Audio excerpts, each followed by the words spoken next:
क्या आपने कभी ये सोचा है कि अल्लाह ने फजर की नमाज ठीक उसी वक्त क्यों रखी जब हमारी नींद सबसे ज्यादा गहरी होती है, या असर की नमाज ऐन उसी वक्त क्यों फर्ज की गई जब हमारे अंदर दिन भर की थकावट, चिड़चिड़ापन और गुस्सा अपने उरूज पर होता है। हम में से बहुत से लोग ये समझते हैं कि ये सिर्फ एक इबादत का तरीका है या यूं ही कोई वक्त मुकर्रर कर दिया गया है, लेकिन हकीकत में ये कोई इत्तेफाक नहीं है। अल्लाह ने 5 वक्त की नमाजें बिल्कुल उन्हीं वक्तों में फर्ज की हैं जहां आपकी रूह और आपका दिमाग सबसे ज्यादा कमजोर होते हैं।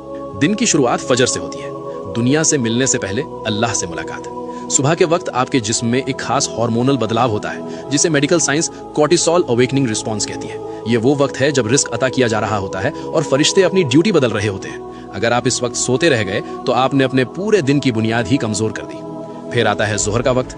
दिन के बीच में जब आप काम कर रहे होते हैं तो आपके जिस्म का एनर्जी लेवल गिरने लगता है, फोकस खत्म हो जाता है, दिमाग थकने लगता है और इंसान गलत फैसले करने लगता है। जोहर की नमाज आपके दिमाग के लिए अल्लाह की तरफ से एक परफेक्ट न्यूरोलॉजिकल रीसेट है। ये आपके दिमागी बोझ को खत्म करके आपकी तवज्जो को दोबारा बैलेंस करती है। अब बात करते हैं असर की, जिसे जज्बाती कमजोरी का वक्त कहा गया है। शाम से पहले के इस वक्त में इंसान अक्सर गुस्से में होता है, दूसरों पर भड़ास निकालता है और सबसे ज्यादा गलतियां करता है। इसीलिए अल्लाह ने कुरान की सूरे अल असर में वक्त की कसम खाई है। असर की नमाज एक हिफाजती रुकावट है जो आपको जज्बाती तौर पर टूटने से बचाती है। इससे पहले कि हम मगरिब और इशा के एक बहुत बड़े राज की तरफ बढ़ें, इस वीडियो को अभी अपने दोस्तों और अजीजों के साथ शेयर जरूर करें ताकि वो भी नमाज की इस खूबसूरत हकीकत को समझ सकें। मगरिब, बदलते हुए लम्हों का वक्त। जब सूरज गुरूब होता है तो आपका दिमाग दिन की रफ्तार से निकलकर आराम की तरफ जाने लगता है। ये एक ऐसा ट्रांजिशन का वक्त है जिसके बारे में हमारे प्यारे नबी हजरत मोहम्मद सल्लल्लाहु अलैहि खास तौर पर तंबीह फरमाई है। जब रात दाखिल होती है तो गैब की मखलूक ज्यादा एक्टिव हो जाती है। मगरिब सिर्फ एक नमाज नहीं बल्कि अंधेरे की दहलीज पर मिलने वाली एक मजबूत हिफाजत है। और आखिर में इशा, अंदर की दुनिया की हिफाजत।